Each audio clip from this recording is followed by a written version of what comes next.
Howdy ladies and gentlemen, and welcome to another War Thunder Ground Forces video brought to you by me, Draz. Today we are on the Cuban map. I am in my Panzer IV F1, so it's the first one in the F series that you can get within the game. The next one is the F2, and then we go on to a different variant other than the F. We are in a realistic battle, and my main objective within the game today is to try and explain how picking your targets when playing is vitally important, because very rarely in a game like this are you going to have an even game where you're going to have one-on-one like I'm just about to have now with the Zis 30 over here, but he doesn't know I'm here, so that's unfair as well. So we need to look at what do we focus on when we go into battle against more than one opponent, and when is it a good idea to swap targets and when is it not a good idea to swap targets, or at least that's what I want to do within the video. Hopefully I can get that across. We're now going up against a T50, which is a lot tougher to crack than a Zis 30, especially when he doesn't know I'm there, but the T50 does. But as you can see, although I'm hull down, I can't actually see where he is, and I'm literally shooting at a name tag, which is the same for him. He's shooting at a name tag as well, and that is probably my one gripe about realistic battles at the moment, is that a lot of the time you are just shooting at other players but not actually knowing really where they are on the map, so you can't really judge shell drop and stuff like that. This T50 has decided he's going to drop down to try and take out our teammate that was driving past, which gives us an opportune moment to try and get some shots in if I can actually aim properly. I am aiming at his front, but due to the fact I'm using the heat round which I've unlocked in the Panzer IV, I'm able to penetrate him quite easily from the front, because he does only have front armor of 40, so against penetration of 81mm he doesn't have much luck. We've now spotted another T50 which we're going to go at. He's shooting him from the sides. Once again, as you can see, I'm shooting him through bushes. I don't actually know he's actually there. It's only from firing that I've actually properly found out where he is. And this is one of the first times in the game I actually make a proper decision of trying to outsmart my opponent. Not so much this bit here, because I've just seen that he's fired past me. But I'm going to see if I can get a shot in. I can't actually see him. I'm shooting through the grass. You'll see a lot of players in the YouTube videos have actually turned their grass off just so they can actually see whether they can see people. It does make it a lot easier, and it actually gives you a lot better frames. If you look in the top corner now, I'm running on about 30 frames now, down to 26 and then up to 50. The game isn't completely optimized. Luckily I'm getting bounces off my turret because I do have a front armor of 50, and with his gun only doing about 57 I think it is, at about 100 meters, he's not really going to penetrate the front of my turret. Sustained some artillery shots there, but didn't really do anything. And this is what I mean by outsmarting him here. He's expecting me to come around that corner, but I've actually come over the top, and it's only now that he's registered, but it's far too late. I've just killed his gunner and his driver, so he's not going to be firing that fast. Oh, a bit of lag there. I wonder if that comes through on the video. And then our teammate manages to take him out from behind, so that's him out the way. And now we're going to go on a little adventure and see if we can find some opponents.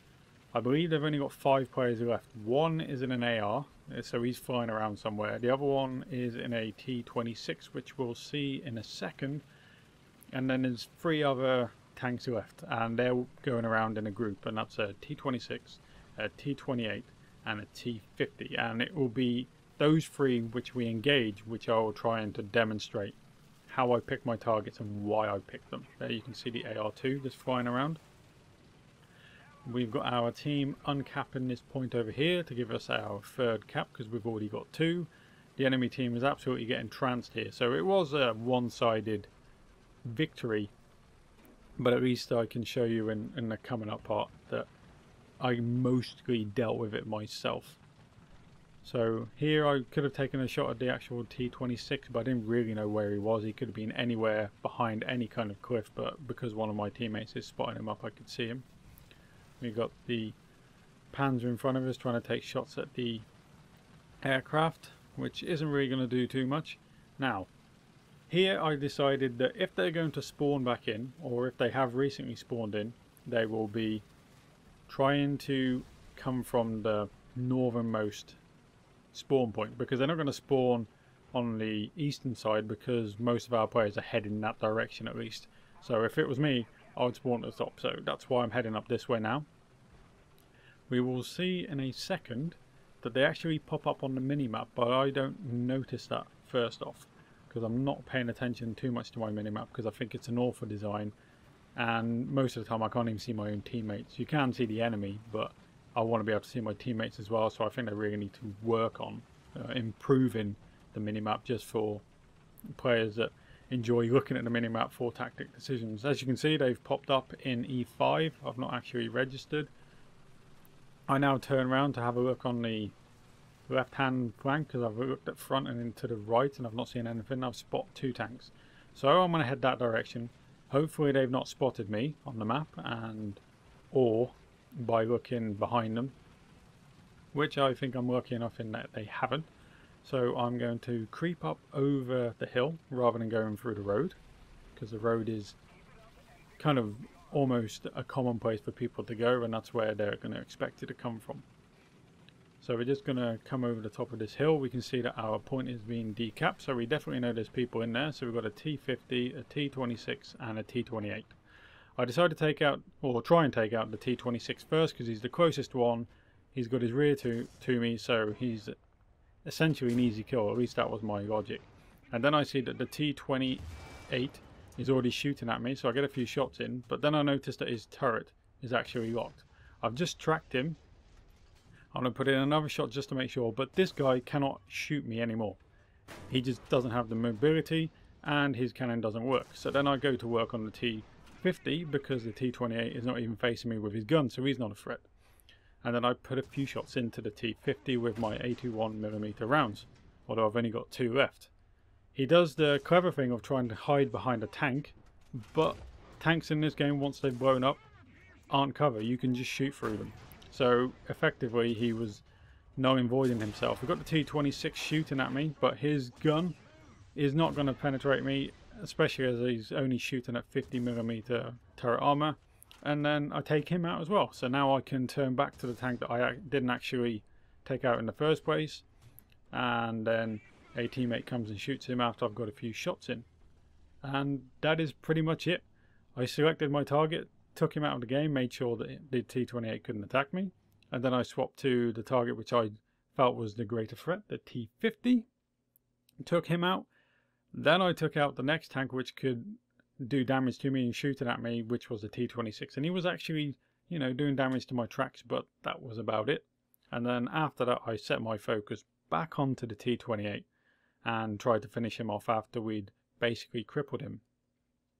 Hopefully I've managed to get across how I actually decided to engage in that battle, and have give you a bit of food for thought on what you can do if you come across more than one tank in front of you or to the side, and kind of even the odds. You don't always have to keep shooting at the same tank if they're not a threat to you.